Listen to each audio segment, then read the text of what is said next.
Moving forward towards our 10th session of this one-week training program, it is our profound privilege and fortune to welcome Professor Mohammad Asim Siddiqui Sahab, Department of English, Aligarh Muslim University, as the resource person for this session titled Research Writing, Sources and Their Documentation.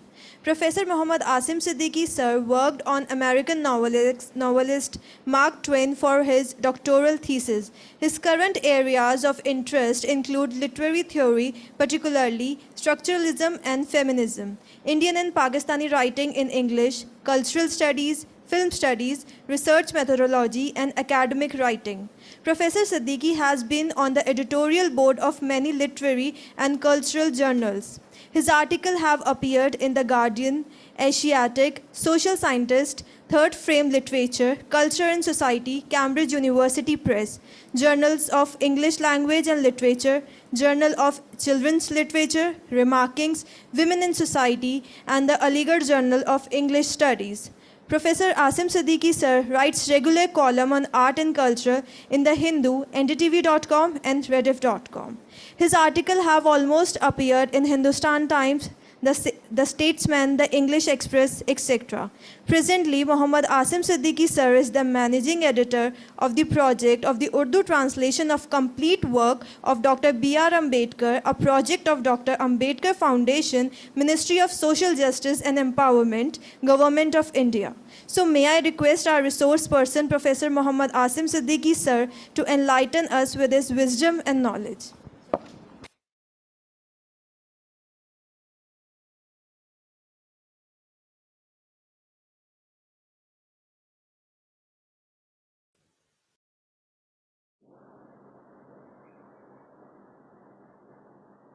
Thank you very much.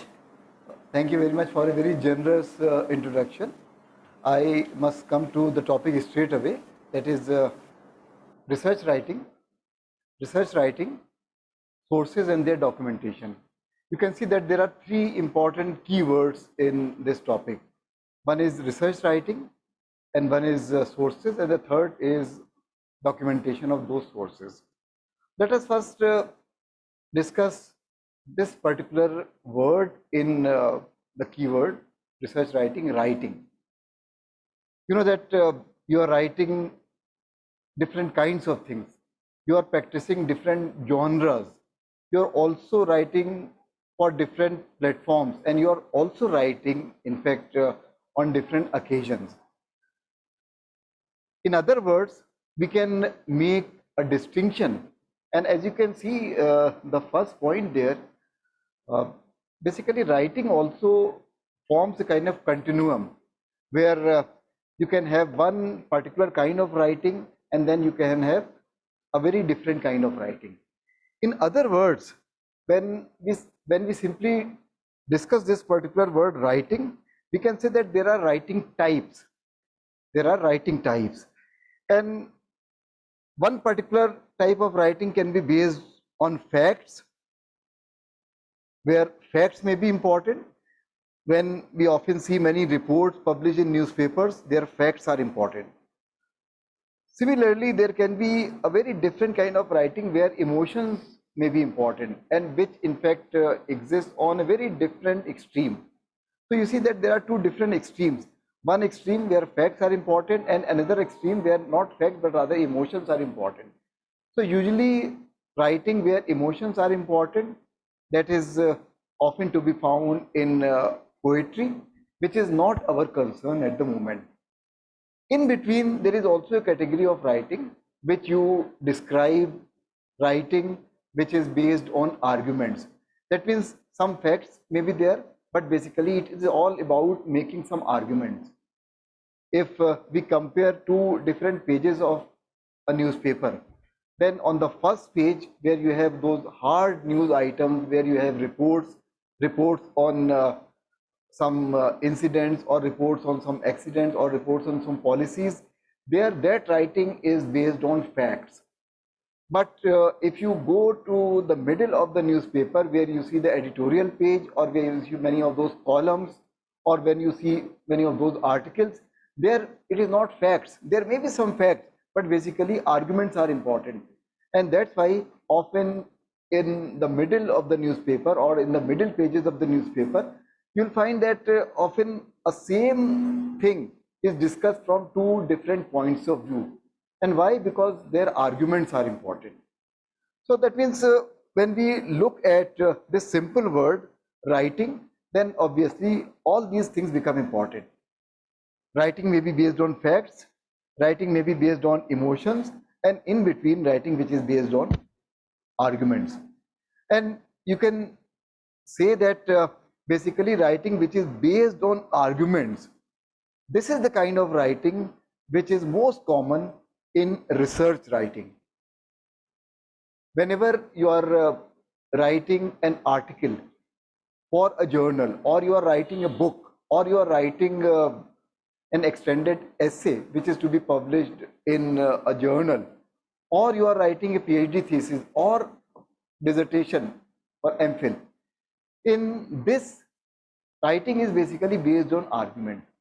That is why whenever a candidate appears for viva voce, or whenever a candidate defends his essay, one question which is invariably asked of a candidate is, what is the argument that you are making in this PhD thesis? What is the argument that you are making in this dissertation? What is the argument that you have made in this essay? In other words, you must be able to tell in very precise words what your argument is. There is another word for argument also, and that word is thesis. So you can see that the very word PhD thesis, it also means, thesis also means argument. What is your thesis in this book? Suppose somebody is writing a book on architecture, a theoretical book, and he or she makes this argument that architecture, it stands somewhere between arts and sciences. So that means that is one argument. Or let us take another argument. We say that the entire movement called modernism, which affected literature and culture, that it had its beginning in architecture. Or let us talk about another argument. In architecture, in modernist architecture, function follows form, or form follows function. That means suppose you are making this argument. In other words, this is one simple argument expressed in just one single sentence. Let me just explain. You must have seen many of those tall skyscrapers. A city of New York is defined by those tall skyscrapers. So if you make this argument that tall skyscrapers were the signature style of modernism. Now this is one argument, and you expand that argument with the help of example, with the help of many such buildings, and you describe them. So this means that whenever you are writing something, it is extremely important for you to very clearly know what exactly is your argument, what exactly is your thesis, what exactly is your main point of view. And even when those books are written, even when those voluminous books are written, even those books are based on one simple argument which can be expressed in 2-3 sentences. Otherwise, that argument is illustrated with the help of examples, that is expanded, that is further extended, but basic argument can be expressed in 2-3 simple words. So I hope we are very clear about it. If you are writing a book, if you are writing a PhD thesis, if you are writing an article, if you are writing an essay, you must know what is your argument. I hope you understand this point, something about argument. And as I said that on one extreme, there is a writing which is basically based on emotions. Lot of poetry actually is that kind of writing. On the other hand, there is a lot of writing which is based on simple facts, and that writing is basically in the form of reports. But research writing is neither simply report nor simply expression of emotions. However, your emotions may be important. In research writing, they don't have any place. Research writing is always based on arguments. So that is one important point. Now, if I see some other aspects of writing also, here one important tip about writing is that writing is also a kind of technology. The more you learn the use of technology, the more proficient you become. That is true about writing also. If you are writing, if you are regularly writing, if you are writing and revising your writing, you are looking at your writing critically, then you are also learning a particular kind of technology. So writing also follows what is followed in technology. You buy a simple mobile and you don't know many features of that mobile, but you start learning and you gradually become proficient in the use of all possible features of a mobile. So that means you have learned that technology with practice. The same thing is true about writing also. If you write and if you write different kinds of things, then you become proficient in that technology. One simple example.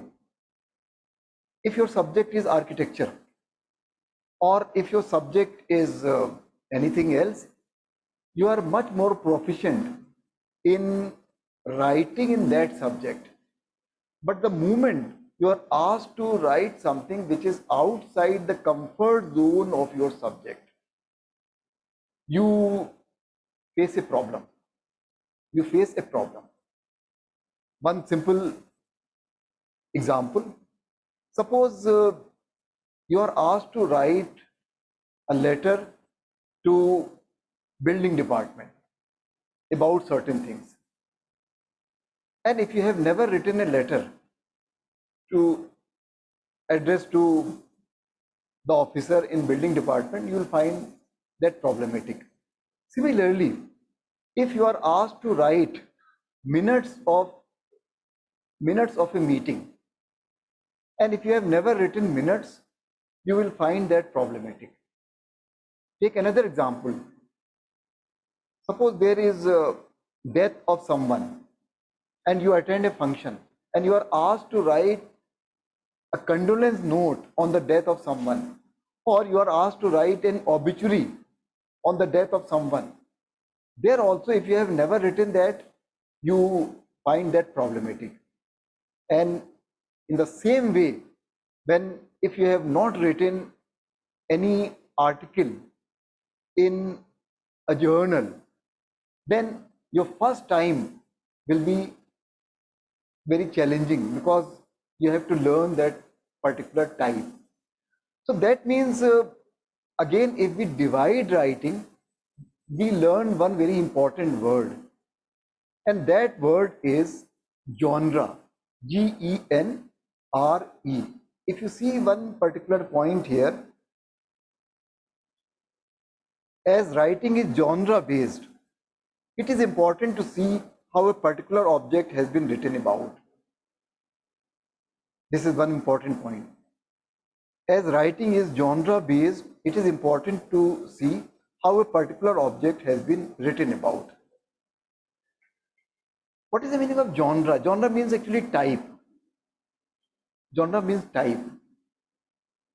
When you watch a film, there also you have some familiarity with what you call genre. You begin watching a film and suppose you see gunshots in the air, and you also see picture of a pistol, and you also see people running or crying, and you also see not a village but a city street, and maybe some dark passage in that city street. You can make out that you are watching a film which is about crime.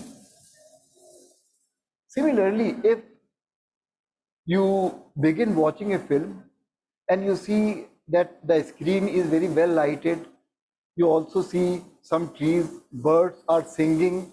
You also see flowers all around. So you can guess that it is probably a romantic film that you are watching. So there also you have the concept of genre. Similarly, in writing, you have the concept of genre. So for example, if you see different pages of a newspaper, that is a good example of having some familiarity with the genre of writing. Editorial follows a different style, report follows a different style, film section follows a different style. And all these sections also have a particular kind of vocabulary, particular kind of register, choice of words. So that is true about writing also. So if one is learning how to write minutes of a meeting, the best thing is to read minutes of a meeting, minutes of a meeting. If you want to learn how to write a condolence note, best thing is to read many good condolence notes. If you want to write about something and you want to publish an article in a journal, the best thing is to see that particular journal and to see what kind of articles are published and how those articles are written. So that means we are learning by looking at one particular genre. We are learning by looking at one particular genre, at one particular. Of course, there are other genres also. There are other genres also. It is not only minutes. It is not only research articles. You also have business reports. That is also genre. You have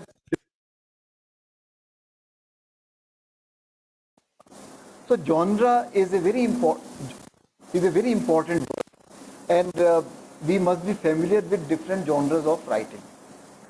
Since our concern at this moment is research writing and writing,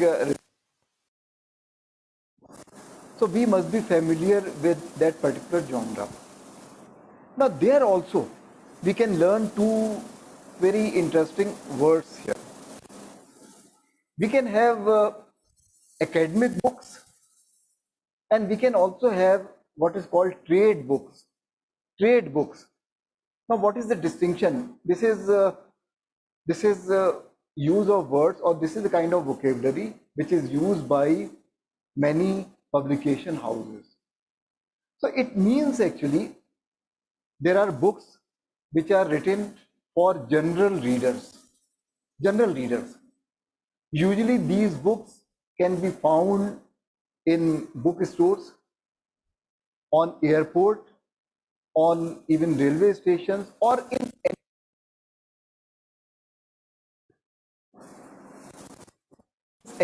anyone can buy those books. If you book by say Ramchand Guha or Shashi Tharoor, these books are great books. Big books, on the other hand, are usually read by people interested in that subject in an academic manner. So very often you will find those academic books in libraries. Academic books are often more expensive. If you buy an academic book, then usually that is very expensive, sometimes 2,000, 3,000, sometimes more.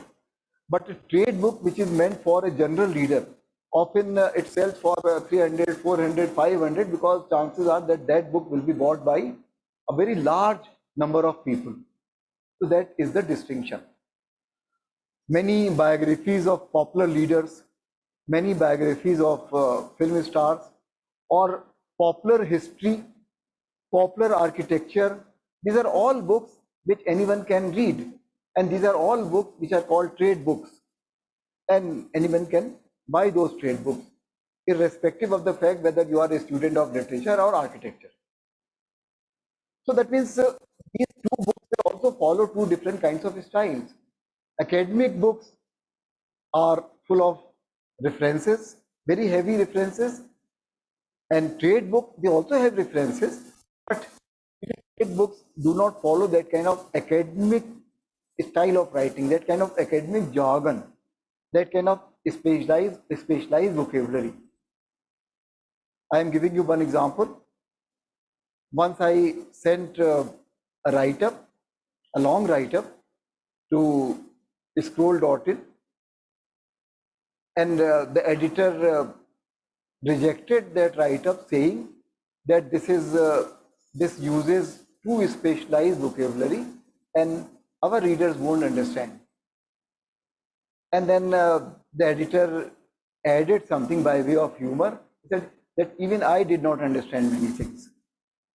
What I did was I revised that, changed those difficult words, specialized words, by more simple words, and then it was sent to another publication house and they published that. But I learned one important lesson, and the lesson was I must know who is going to publish my piece. That means this is yet another very important tip that you have to learn. For whom are you writing? For whom are you writing? And this means that if you are writing something for a journal, then you must know what exactly are the things that their journal publishes. And here we can also learn one very interesting thing. How many of you have tried writing something and for some important place and you receive rejection? Anyone? None?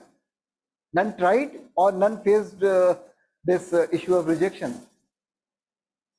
Okay, let us leave this, but you understand this example.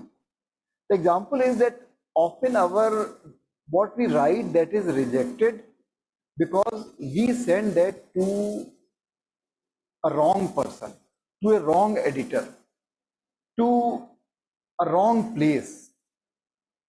So that means you have worked on one particular topic, whether it is an essay, article, or book proposal. And if you feel that you want to get that published, please do some work.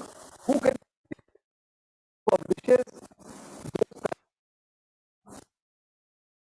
Writing is also commissioned. Writing is commissioned means that you are a potential writer and somebody approaches you, a publication house approaches you, that please write on this particular subject, please write on this particular issue. So there, since they have asked you, they will publish that. And often it has been my experience often that whenever newspaper editor asks you to write something, usually you have very little time. One example, yes, one very famous Hindi critic, Namvar Singh, died, and Hindu approached me to write something in just 4 hours. In just 4 hours. That means there are also some quickly.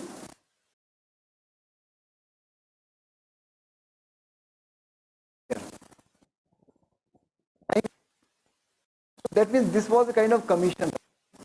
Similarly, another publication house may want you to write a research article, and it gives you time, it gives you a topic, and then they will publish that. So that is a kind of commission write-up. Similarly, you can be asked by a publisher to write a book, and that is also a kind of commissioned work. But if you write something, you want to get that thing published, then you must also do some homework. Who will publish that? Who will be interested in publishing that? But here, my dear students, participants, I must also add another thing, that today, for example, there are any number of places which are ready to publish anything. All all published things do not have the same kind of respectability as some reputed publications, as some reputed journals, reputed publication houses. So it is also very important for you to know exactly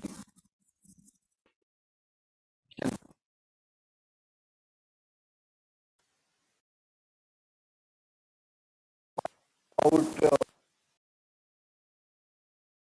publication houses, similarly, which are good. So this means it's also very important.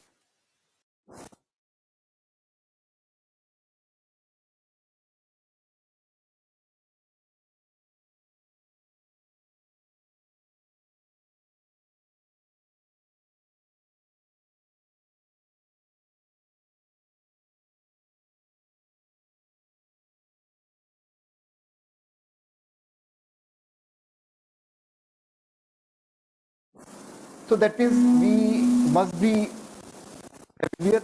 Is the mic working? Of a journal. If you Google the list of some A grade publication houses, you will know that, for example, Oxford University Press or Routledge in Francis, they are considered A plus publication houses. And similarly, there are others also. But all public, okay, but all publication houses are not so impressive, they are not so authentic, they are not so reliable. So that is one point that we must learn. I hope the voice is coming clearly now. Okay. So now just extending this point, if you want to publish something,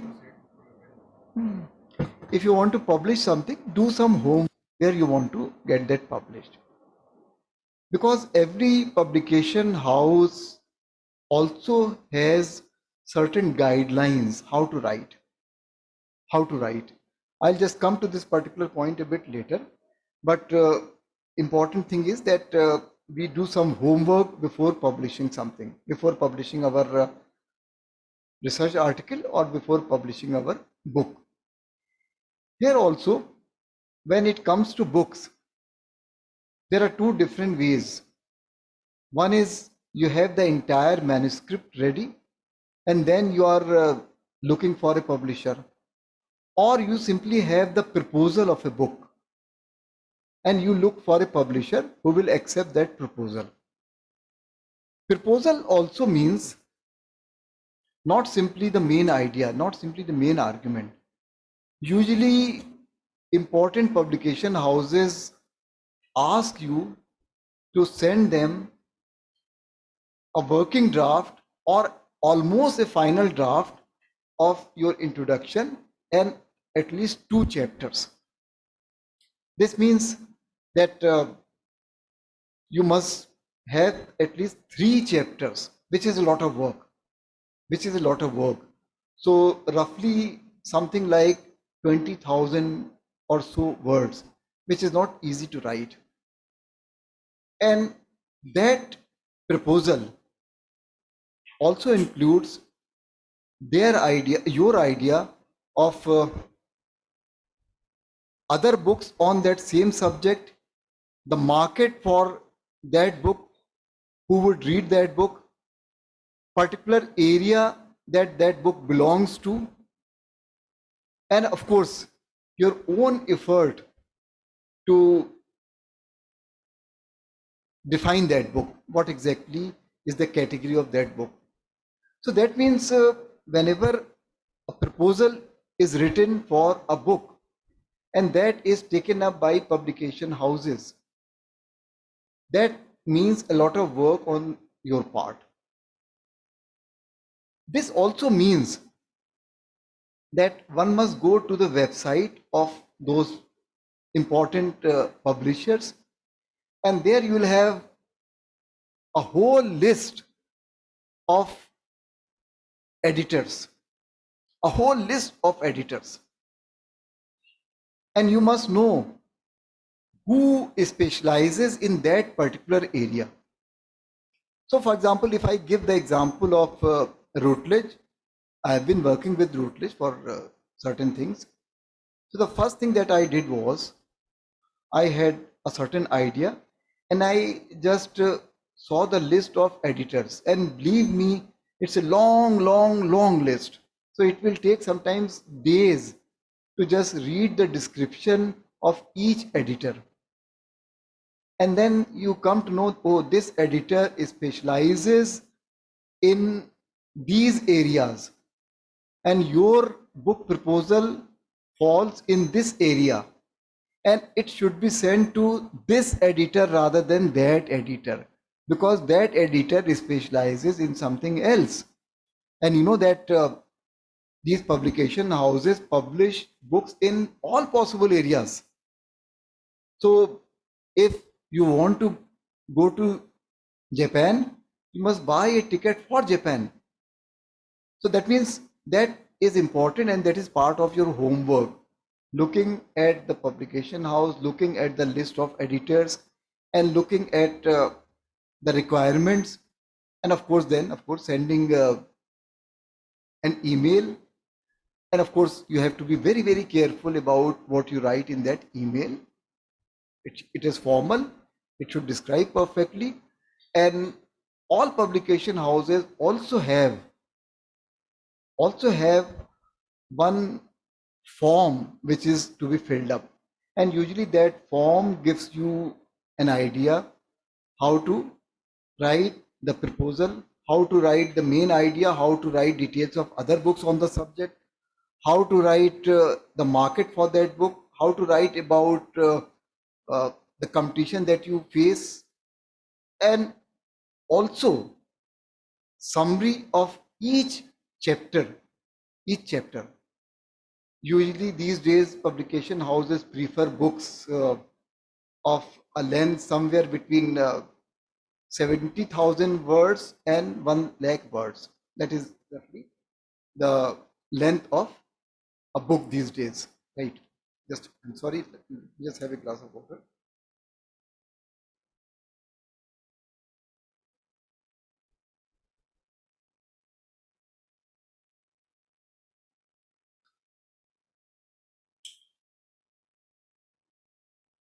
So that means after doing this homework, we are probably ready to send our proposal. And then your proposal also has one particular kind of journey. It is evaluated by some experts. They offer their comments, and some comments may be negative also. If all comments are negative, then the publisher will not even send you those comments. They will simply write that we are not interested in this book proposal, and probably you can try elsewhere. But if those experts write some positive comments and also there are some suggestions, then you have to write a revised response in the light of those comments, how you would incorporate many of those suggestions, or if you are ready to incorporate, or if you are not ready to incorporate, why. That also requires a very detailed response. And whatever is your subject, whether it is architecture or literature, whatever is your subject, that is something that is part of the process. And here we are talking about good publication houses. We are not talking about a publication house in Shamshad market. You give your manuscript to that publication house, they say, okay, give me 30,000 rupees and collect your copies on Thursday. No, because that does not have any respectability. We are talking about big publication house. So this means your proposal actually is thoroughly evaluated by experts, and only then you are given a go ahead, a contract, and you sign that contract. Thank you. So this means, and the same thing actually is almost the same thing is true about many journal articles also. You want to write something and you have a topic, you have written something, but you must look for a proper journal which would publish that,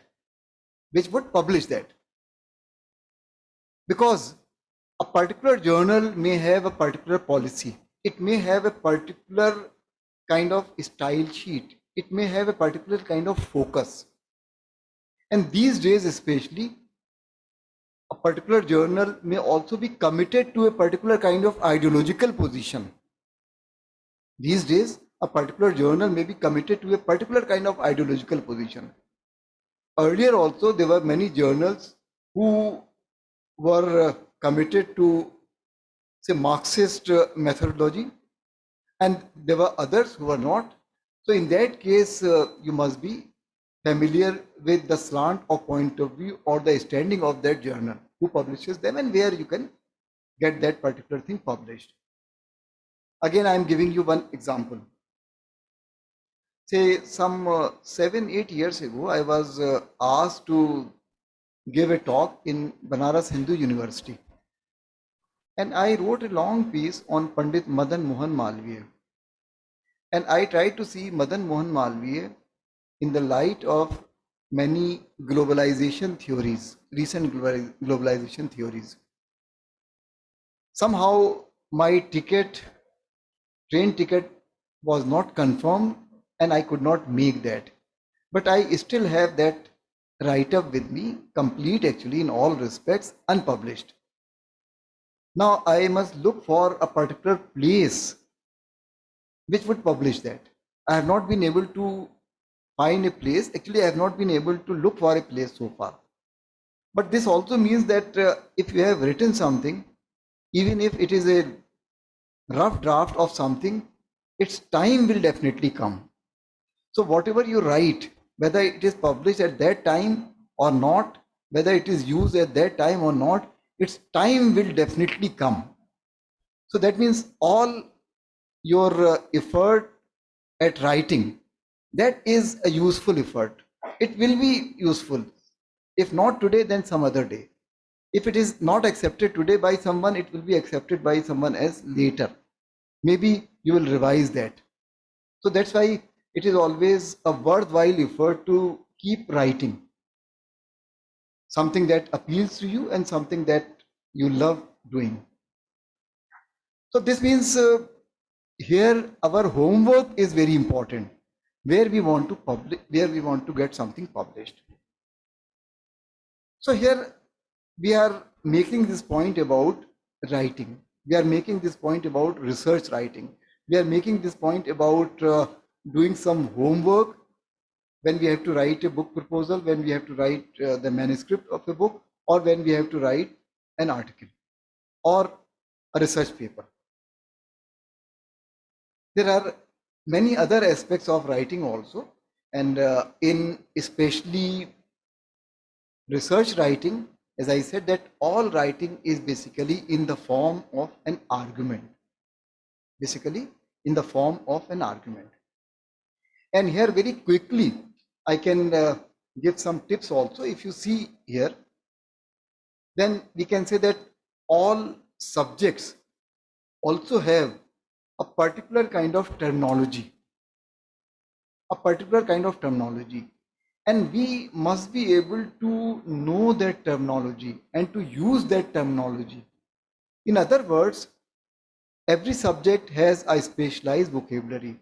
It has a specialized jargon, which is very much the jargon belonging to that subject.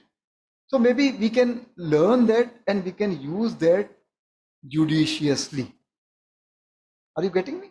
You can learn that and you can use that judiciously. Here I must give you one example. There is one very famous literary critic. He has written on structuralism, he has written on modernism, and he is a writer of some 30 books or so, Robert Coles. And here I have quoted his words also. If you see, can you just go back to the this slide? Just can you go back to this slide? Okay. Okay. No. Above. There is a sentence. There is yes. If you see this sentence, no above. Robert Cole sentence here. More. Yes. If you see, writing in the academy is a major way of extending knowledge by subjecting more information to the discipline of a particular discourse with its attendant grammar and rhetoric. Robert Coles. Try to read this sentence 2-3 times. Writing in the academy means our academic setup, universities, colleges, and there we try to extend knowledge. We have some information, but we subject that information to our own particular discourse in our own subject. So for example, if I believe that there are lots of students from architecture here, I'll say that architecture also has a particular kind of jargon, a particular kind of vocabulary. And if some information is available, we can even talk about that information in different ways. Let me just share something with you. Very often I go for a morning walk in the Institute of Agriculture. Have you seen Institute of Agriculture? And whenever I see buildings there, I see a criminal waste of resources. A criminal waste of resources. And why? Because the reason is that it's a huge space, acres of land.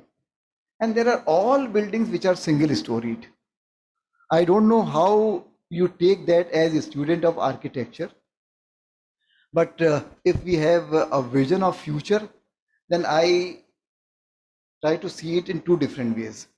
First, I find that a reflection of a feudal mindset. Oh, I must have this huge place, like for example, like a feudal lord. Now the same space can be utilized to accommodate 10 different departments if we have a very good, tall, multi-storied building. And in fact, that can be a place for an entire university. Now compare that with one new building at Aligarh University, Calcutta. It is a 10-storied building. Anyone from Calcutta here? 10-storied building which accommodates number of departments. Or even in the University of Kashmir, if you see humanities block there, it has a multi-storied building, and each building also has, each floor also has a conference room and classrooms. So that means, where does it leave us? What will happen tomorrow? So there, if one is writing about that thing and one is using the language of architecture, and one is also using the concept that one studies in the study of many of those modern buildings, where function is more important than form, function of a building than form, then probably we can see the whole thing from a very different perspective, and we can also write a long academic essay. That means on something as simple as this. So what Robert Coles is saying, that if we are familiar with the jargon of our subject, then ordinary information can be converted into a kind of research write-up with the help of that vocabulary, with the help of that jargon. And here it is important because when Robert Coles started his career as an academic at Yale University, he said that he wanted to write like Arnold Trilling. Who was Arnold Trilling? Arnold Trilling was a very big literary critic at that time, very important name. He said that I wanted to write like Arnold Trilling. But actually, when he started writing, he said that I could not write anything. Leave alone writing like Arnold Trilling. I could not write anything. Now, what does it mean? What does it mean? Can I sit here for a while? So, it means that he tried to write, but he could not write anything. And then he realized why he could not write anything. And the reason was, that he had not familiarized himself with the jargon of that subject. There is a more fashionable word, a more respectable word. He had not familiarized himself with the discourse of that particular subject. So that means every subject also has a particular kind of discourse, choice of words, choice of structures, choice of forms, how to begin, how to end, how to give references. All these things become important. Every subject has that kind of discourse. So if you are a teacher and you have your students, then often we pass our knowledge of that discourse to our students also. When we learn how to write as an academic, we are also teaching our students how they can write as potential academics. So when you are asking your students to write those assignments or write those essays, you are also in fact passing on those tips. And gradually the entire education system in different subjects, it in fact familiarizes students with the jargon of that subject if they are to grow in that particular subject. I hope this point is clear. So learning the discourse of a subject, learning the jargon of a subject, and it is not as easy. Even at this stage, when I have worked for more than 30 years, it is difficult for me to be familiar with all possible jargon of the subject, because the subject also expands, the subject also grows, the subject is also vast. So even in your own subject, there are areas where one is not. So for example, if I give the example of my subject, then there are two major streams, and the Department of English also has two major streams. One is literature and one is language. I am not as comfortable writing about language. I am more comfortable writing about literature. And of course, there are other colleagues who are more comfortable writing about language than about literature. So this means there also within a subject, how you master that discourse, that becomes important.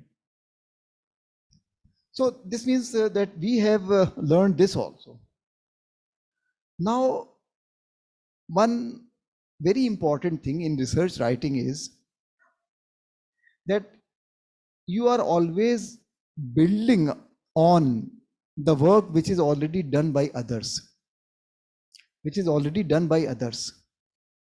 Now this in fact brings before us two important questions. One is that basically the entire activity of research in the academy is a kind of conversation that is going on.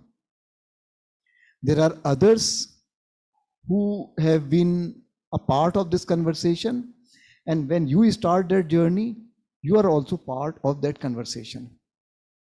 So just imagine a scene.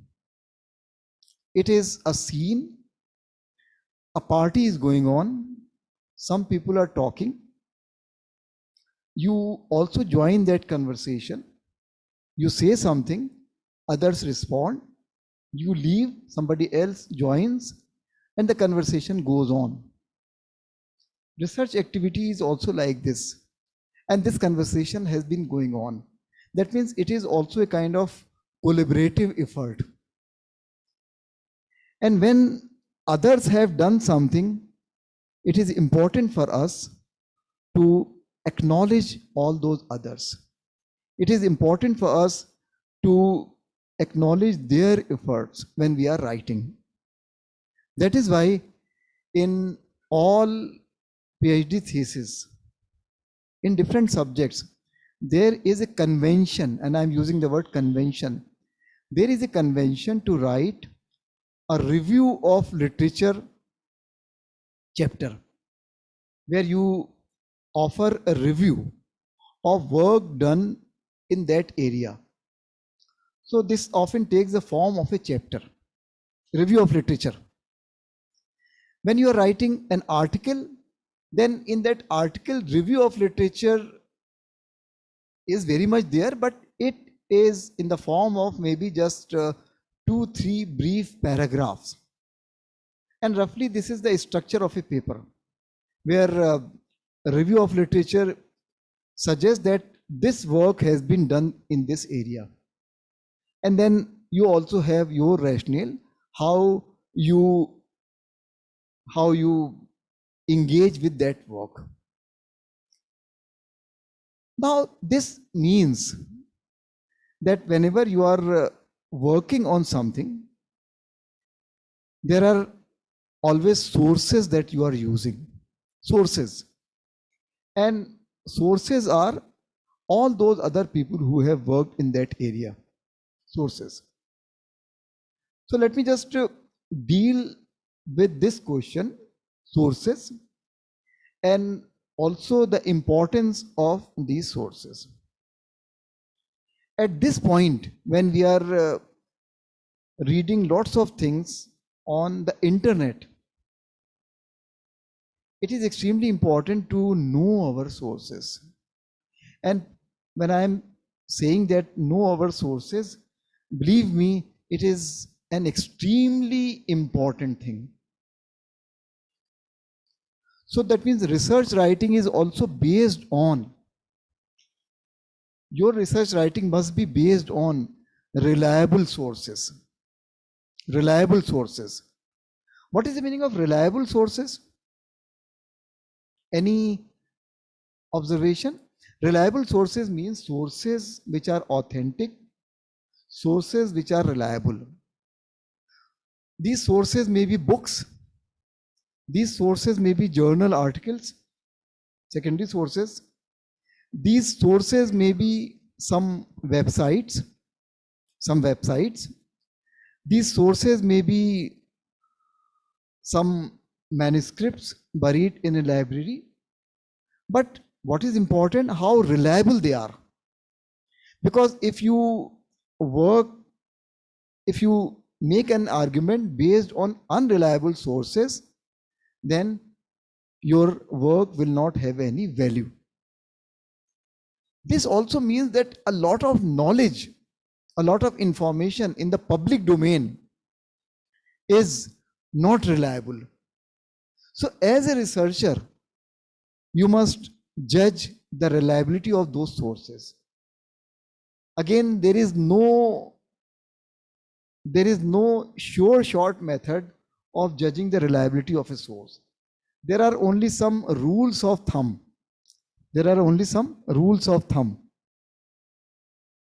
And what are those rules of thumb? Some tips. Thank you.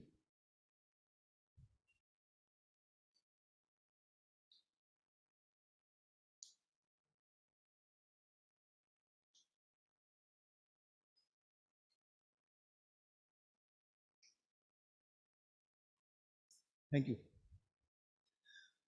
So what are these tips?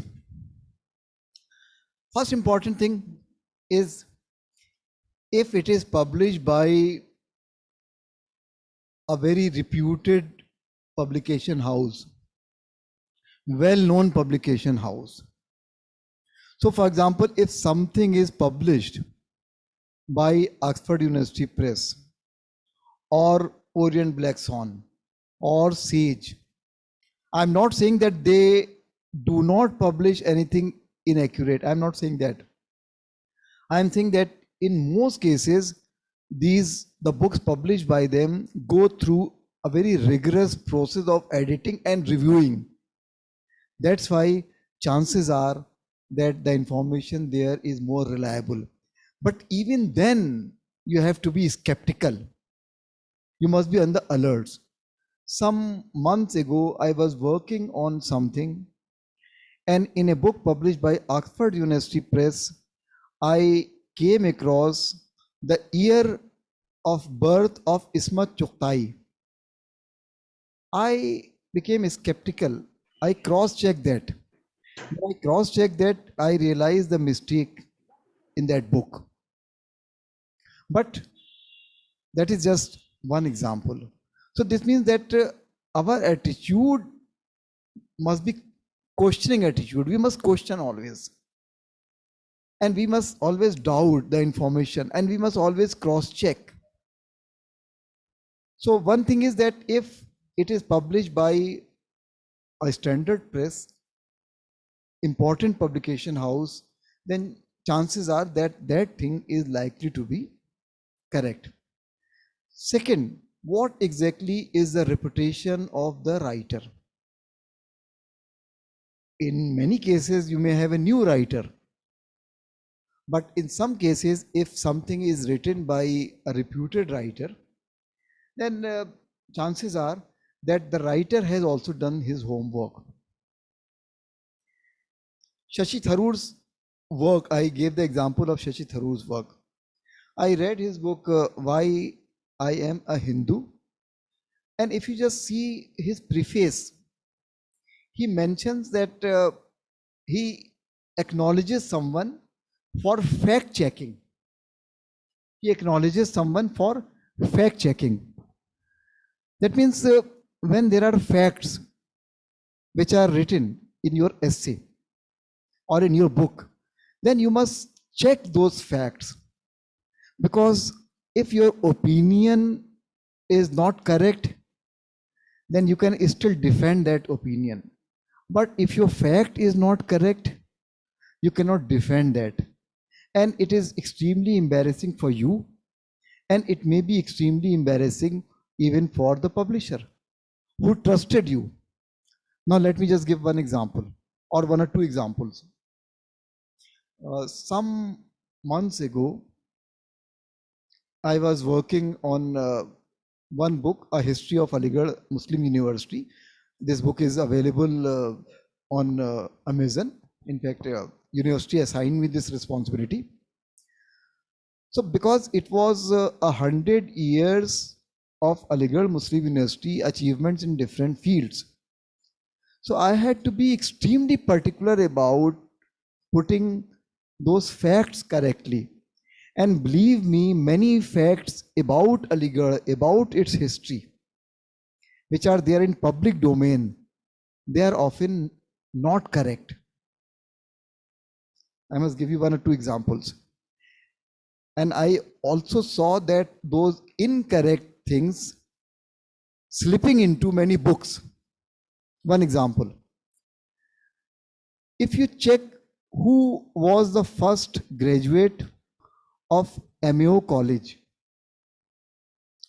Google will give you information, Ishwari Prasad, a famous historian.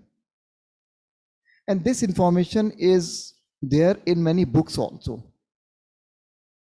This is incorrect.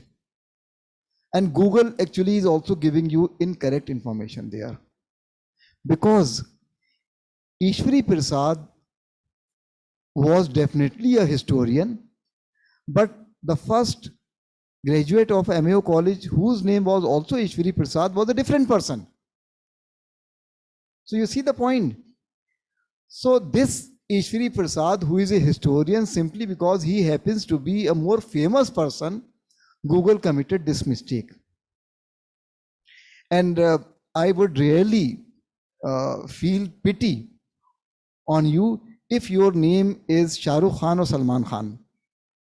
Because even if you write 100 very good articles, and if your name is Shah Rukh Khan, the moment you will Google, it will show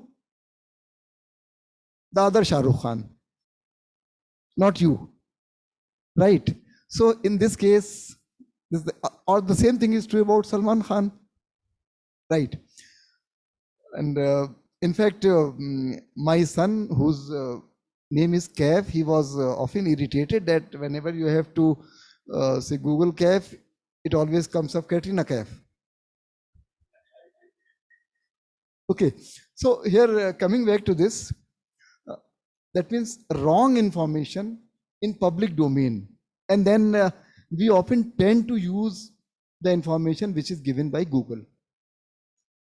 So this means an Australian academic rightly described Google as the white bread of mind. It means that the information which is given by Google, that information is there, but Google does not tell you how to interpret that information.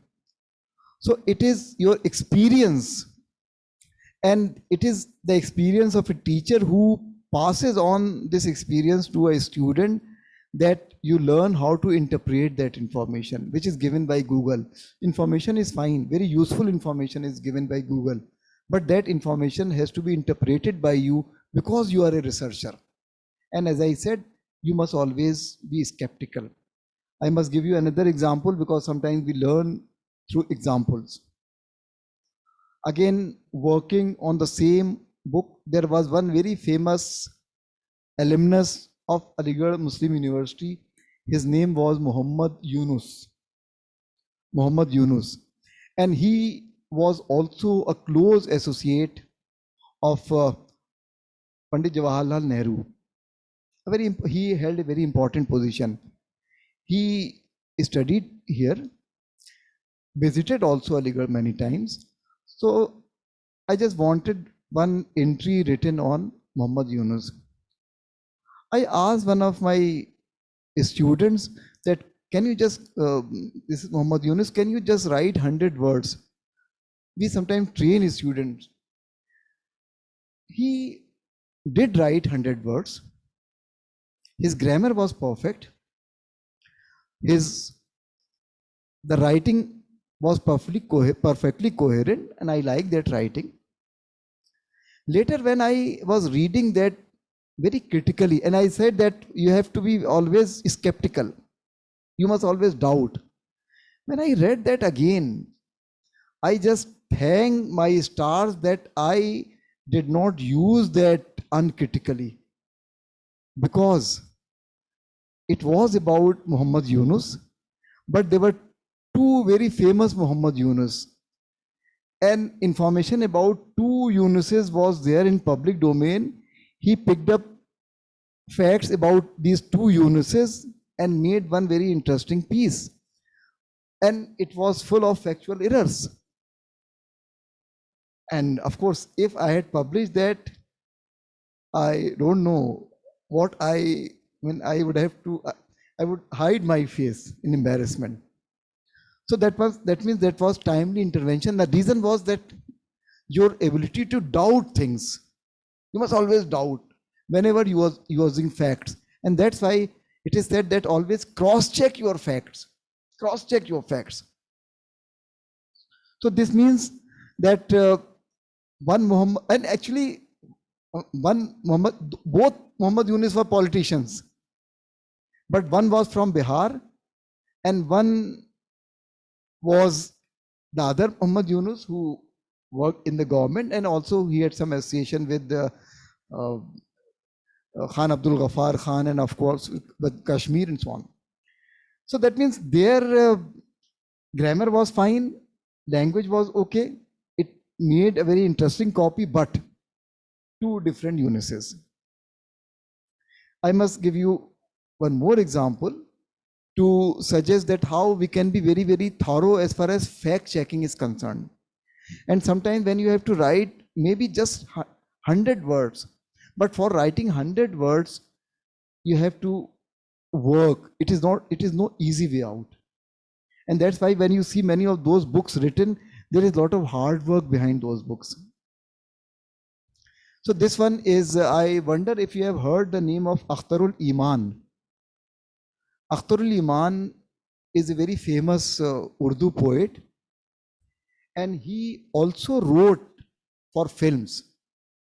That very famous line, If you recall some very important film line, film dialogues, चुनाव सेठ जिनके मकान शीशे के हुआ करते हैं वो दूसरों के मकान पे पत्थर नहीं फेंका करते. This was written by Akhtarul Iman from the movie Waqt. Now, I had to write one entry on Akhtarul Iman, just 100 words or so. Again, Google will give you, or Wikipedia will give you this information that he wrote this film or that film.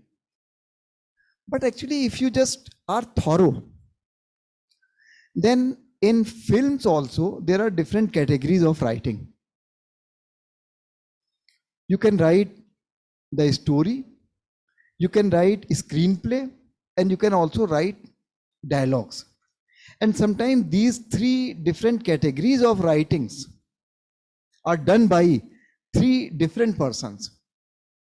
A story by somebody, and a screenplay by somebody, and dialogue by somebody.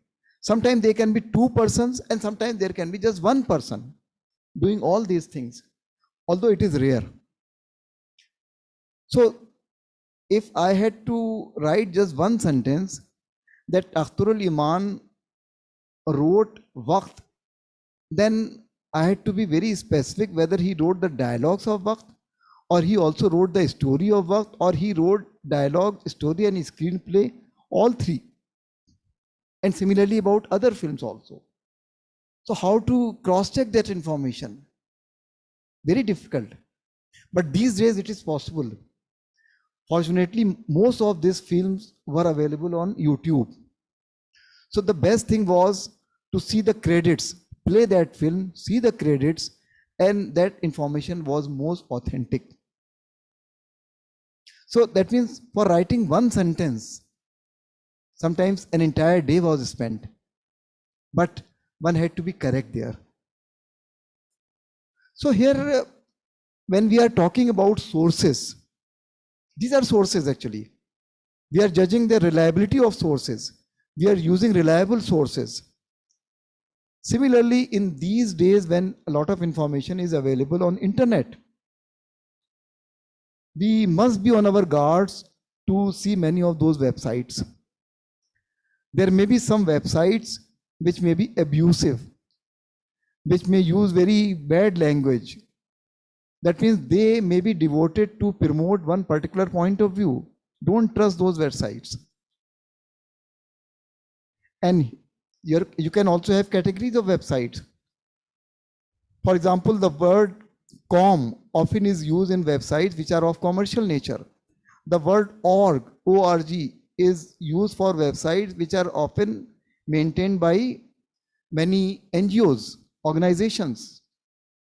So that information is made available by an NGO. And if you know that NGO, you understand that that NGO may have a particular slant.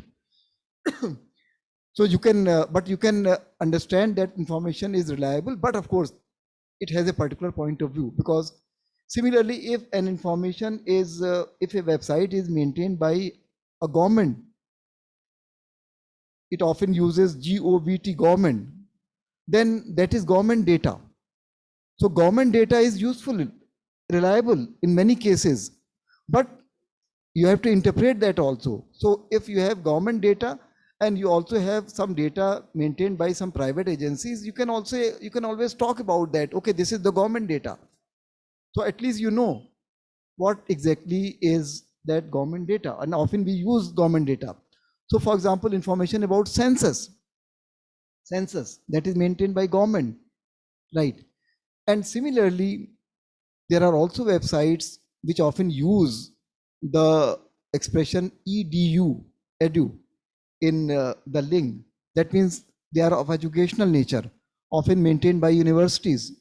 So that information is likely to be useful. So we are judging the reliability of sources. Reputation of the author is important. A particular book, how that book has been reviewed, that is important. And here I must give you one very interesting example. I believe all of you must have heard or read something by William Shakespeare. All of you in school. Now Shakespeare was living in 16th century, and still there are many facts about Shakespeare's life which are a mystery. But certainly hundreds of biographies of Shakespeare have been written. Hundreds of. It can be thousand also. So if somebody writes a biography of Shakespeare today, there must be a very compelling reason for publishers to commission a biography of Shakespeare now. You see, when hundreds of biographies have already been written, so what new can be written? That is a question. There is one very famous Shakespeare scholar, Stephen Greenblatt. He wrote a biography of Shakespeare, and the title of that book was Will of the World. And that biography was reviewed by an equally eminent scholar of Shakespeare. And it was reviewed in The Guardian. An equally eminent, who is a very famous Shakespeare editor, Gary Taylor. The first sentence is remarkable. He wrote in a review of this biography, first he wondered that how is it that a big publication house commissions a writer to write a biography of Shakespeare when already hundreds of biographies of Shakespeare have been written. What does he write? He says, this biography of Shakespeare by Stephen Greenblatt, as he himself says, is Stephen Greenblatt's love letter to Shakespeare. Stephen Greenblatt's love letter to Shakespeare. Now, the next sentence is important. And love letters are not known for their objectivity. And love letters are not known for their objectivity. It's a very damaging sentence. That means he has written this biography, he has come out with some facts, but take those facts with a pinch of salt, because it is his love letter. He himself says that this is my love letter to William Shakespeare. I love him and I am writing a letter to him. Love letters are not known for their objectivity. Every beloved is the most beautiful person in the world. So here, this review immediately prepares you to use that biography with a pinch of salt. Suppose that is your source. Now you know, you have read these reviews, and that is the beauty of reviews. That when you read reviews of a book, you understand what exactly is that book about. So we talked about sources, we talked about this. Now here, one important point I must discuss. We are always using sources, but we have to be very, very careful about some kind of unconscious plagiarism. Some kind of unconscious plagiarism that may be, that may rise, and that's why try to see it from 2-3 different angles. Whenever you are taking notes, when you have to write something, do write the source at that moment itself in your notes, because later you might forget. Whenever you are using ideas by someone else, and if you are using the words of someone else, put them in inverted commas. Cite that reference. If the information is of very general nature, and here all of us have got our knowledge from some sources. So we are not talking about that kind of distant source. We are talking about a more immediate source that you use when you collect information. So if you have used some general information, it is fine. But if that general information is given by a source in a very striking kind of language. Some words, some sentences, some phrases are striking, very original. Then if you are using them, then you must mention that source. Similarly, you cannot simply paraphrase information by someone else. If you paraphrase that information, you must also mention that source, that as it has been discussed by, as it has been. So that means your reader must make a very clear distinction between your words and the words of your source, because plagiarism is a serious offense. And these days, the other day, I was evaluating assignments of research scholars. These days, we have to collect assignments, and I forgot to tell them that you must send me your assignments after it has gone through the plagiarism test. But when I was reading them, it was not very difficult for me.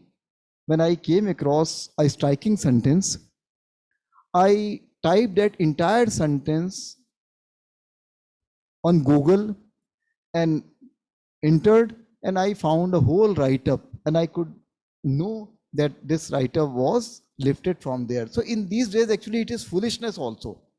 It can be extremely embarrassing if that kind of thing is there. And in any case, you have the plagiarism test, so that gives you a fair idea. And there, in fact, even when you have written something, you can be guilty of self-plagiarism also. You have written something that is in public domain, and if you quote, so there also you must actually quote that this article is there and this is published there. I have often felt this kind of embarrassment when I wrote something, and I wrote one sentence also at the bottom of my new write-up, that a certain portion of this from here to here was earlier published there, and the editor in fact forgot to mention that line.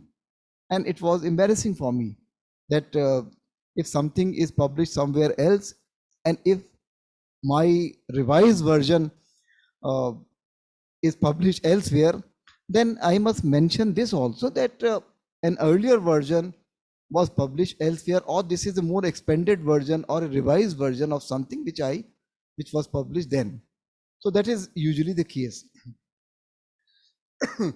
Now I must talk about some other things also. Can we have the other slide also?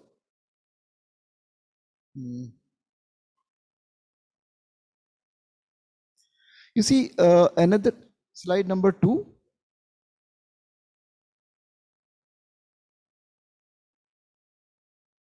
Now, another important thing that I must add here. Next. This is okay. Actually, this is taken from a book. This is taken from book, and this book is also available. Its PDF is available. This book is a shortened version of Chicago Manual of Style. Chicago Manual of Style is a very famous manual, and Kate Turabian came out with an abridged version of all useful things which are in Chicago Manual of Style.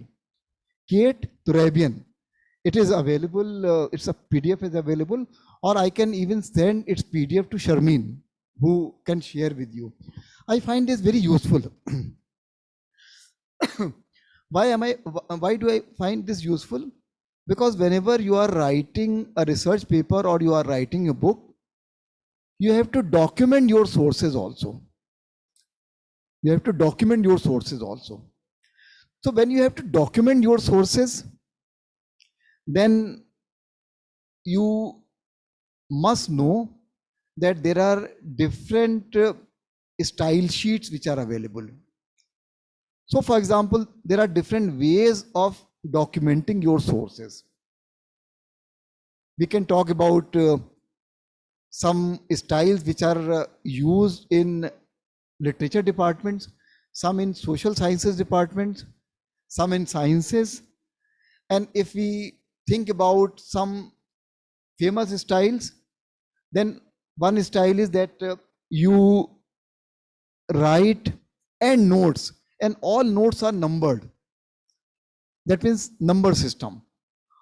You can also have a particular style where your notes are not given in numbers, but rather they are in parentheses in your text. And towards the end, you have the entire work cited list. So here, and one particular style is also called author date system. Author date system. What is, so let us just talk about one or two. MLA style. MLA style, Modern Languages Association style. This is often used in humanities. Similarly, APA style. APA style, say Publication Manual of American Psychological Association. This is often used in social sciences. Social sciences. And similarly, you can have the number system. So here we must be familiar with each styles, but here also, if you are writing for a particular journal or a particular publication house, then they will tell you which style to use.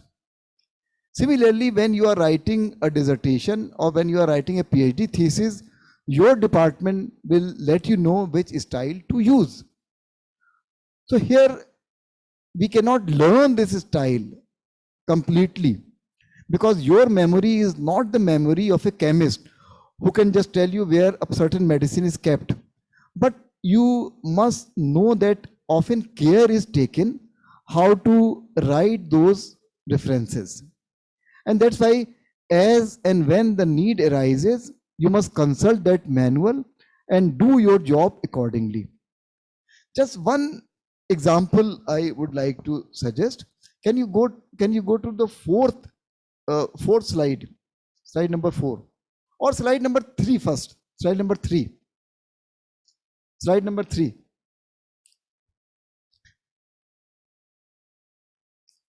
No, not this, slide number 3.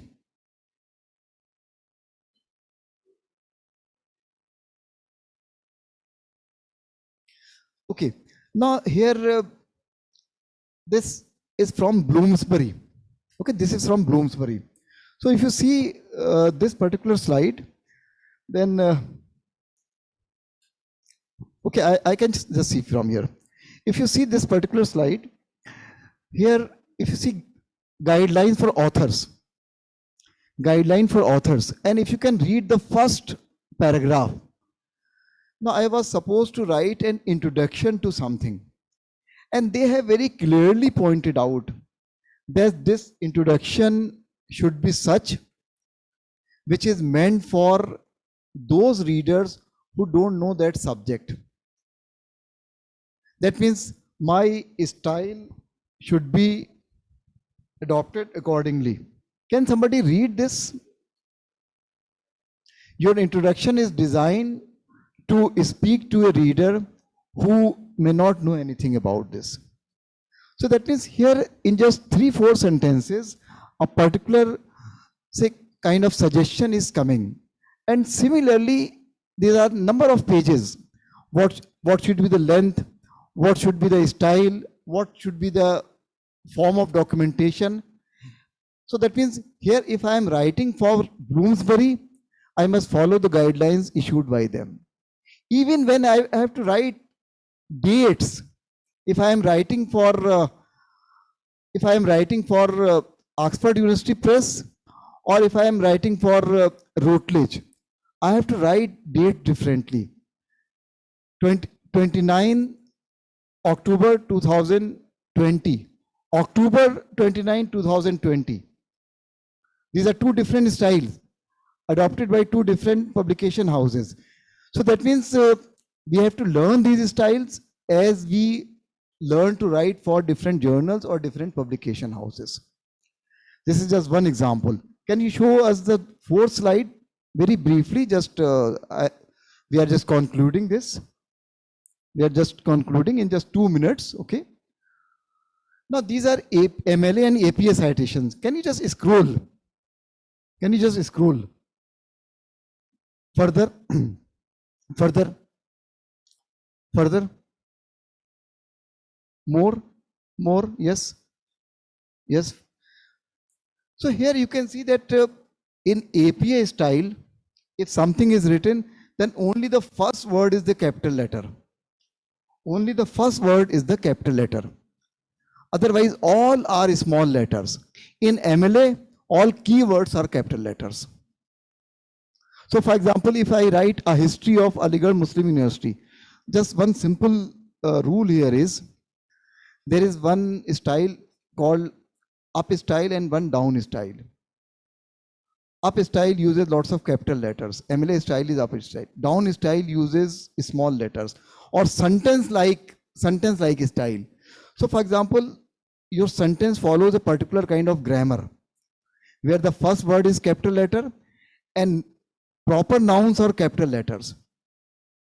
So for example, Aligarh is capital letter. APA follows that style. Otherwise, all possible letters are small letters. So we have to learn these things. And to just conclude, we talked about fact checking. We talked about authentic sources, authenticity of sources. We talked about different genres of writing. We talked about writing as a kind of technology. We talked about using, we talked about getting all information about publication houses, how to write proposal, how to look for those guidelines, and finally, how to document your sources properly, how to avoid unconscious plagiarism. Thank you very much. It was a wonderful experience talking to you. Thank you.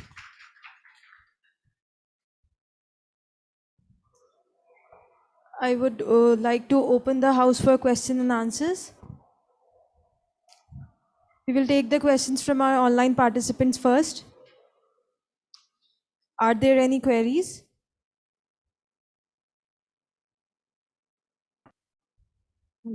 Hello. Very good evening, sir. I'm audible? Yes, you are audible. Okay, sir. Very good evening, sir. I'm a PhD scholar and I have my question, like I have 2 or 3 questions. You were discussing about the argument, right? So Yes. my question is, can one singular thesis have multiple? Go on, please. Go on. Hello. Hello. So my question We is, lost her. Ms. Shelja, you are not audible.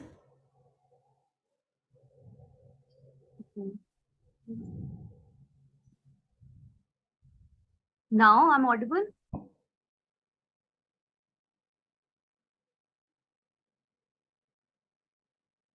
I'm sorry, you are not audible. Could you please check your connection?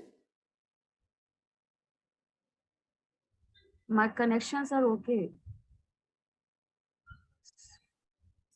You can post your question on the Google Meet. You'll have We to can read ask that. it for you. You'll have to read Yeah. that. Yes, sir. Yeah, admin, can you read those Can you questions see the screen? on the chat box?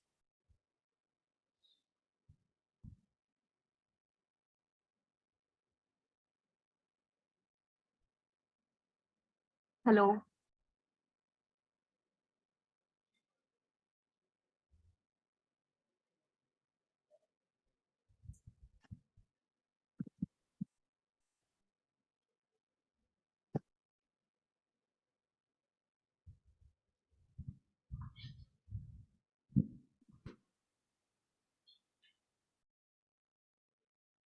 You can have someone else. Uh, uh, are we having questions from our offline participants? So, Good evening, sir. So, my name is Abhishek, and I have completed my master's from Jamia Millia Islamia. So, you talked about 2 styles of writing, fact and fiction, where one involves research and facts. So, mostly when we are writing dissertations and we refer to a lot of historical text. So, how does one segregate fact and fiction when we are reading authors like William Dalrymple, who extensively use fact and fiction, which is backed by the research? So, while reading such authors, how does one segregate the fact and fiction? I think you gave a very good example, William Dalrymple. Please sit down. I have so many friends in history department, and they in fact talk about William Dalrymple. In fact, some talk about William Dalrymple with a tinge of derision also sometimes. But I can say that if you are reading somebody like Dalrymple, or if you are reading his works and you have to quote, so there, if Dalrymple has given evidence, historical evidence, or quoted some important source, then obviously you will trust that. But if there is a particular opinion given by William Dalrymple, then your own words must qualify that. So, for example, when you are summarizing an argument given by William Dalrymple, you are not simply summarizing. You are also using sometimes some adjectives also to just qualify that statement. You see that something like this, that William Dalrymple is very sure about this, or William Dalrymple is not very sure about this fact. Or if you say that William Dalrymple says this, or William Dalrymple conjectures this, or William Dalrymple asserts this, there is always a difference. So when you say that William Dalrymple asserts this, that means you are sure that William Dalrymple is very sure about this fact. But if you write William Dalrymple conjectures this, then probably you are leaving say an element of doubt there. So that means your own choice of words in summarizing somebody else's argument, summarizing somebody else's point of view, that becomes very important, your words. Sir, we have got the question from Ms. Shelja. It was, will our complete thesis write-up come under a book or report? Can one thesis have multiple arguments? This was her question. Actually, your thesis or your book usually has one central argument. And around that central arguments, there are many other aspects of that argument. But usually that argument can be put forward in just 2-3 lines. All important books, they have an argument. All PhD theses, they have argument. But that argument can be just summarized in just 2-3 simple sentences. And that's why it so happens that in a book or in a PhD thesis, you have what you call a topic sentence.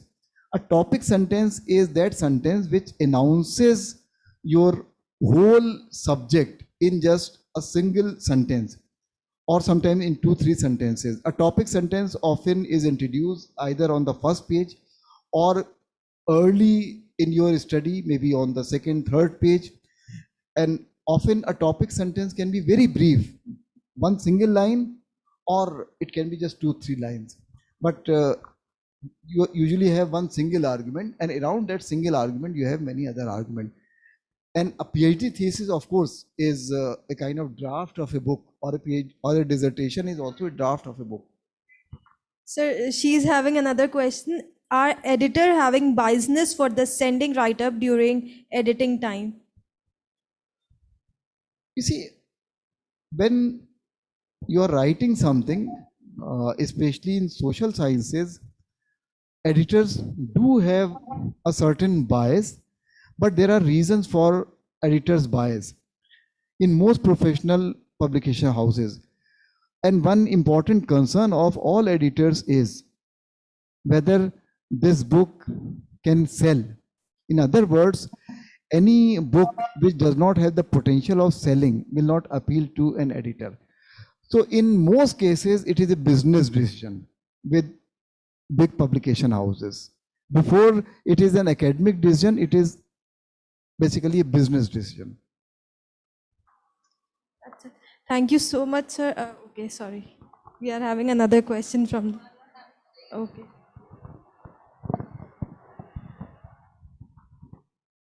Assalamualaikum, sir. Sir, I am Altaf Ali from Department of Library and Information Science. Sir, I have two questions. Department of? I have two questions, sir. No, your department is? Sir, Library and Information Science. Okay. I have two questions. The first one is you have mentioned the point that is limitation of words.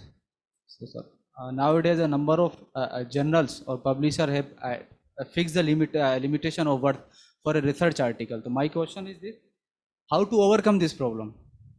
Sir, another question is this: that there are a number of AI-based software available to improve the academic writing. So, sir, what is your suggestion for a researcher? Should it be used or not? Both questions. Because I asked understand this your question. question. Yeah. I made a comparative study practically.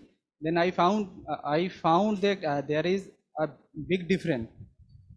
The one software is saying is another thing, and another saying is another thing. Yeah, thank you. Actually, both are excellent questions. So I'll just be very brief because already time. So your first question, word limit, and actually sometimes you can say lots of irrelevant things in the same word limit. So it is extremely important to just edit your piece because editing is more important than your first draft writing. So when you have to follow word limits, say for example 4,000 words, and I am telling you from personal experience, recently I submitted one particular write-up in a journal, and there the word limit was 4,000, and I had to rewrite that many times. So that has to be followed, and irrelevant facts have to be avoided, and similarly you must choose words which can say the same thing using less number of words. The second thing is, yes, of course, there may be some softwares, but ultimately it is all, writing is not so mechanical a thing. It is ultimately defined by two simple words: read and write. Read and write. The more you read and the more you write. So softwares can help you. I'm not saying that they can also give you some fresh information, but ultimately these are two simple words. It's the mantra: read and write. Thank you. Thank you so much, sir, for sharing your knowledge with us. Your aura has lent a unique charm to the session. Thank you.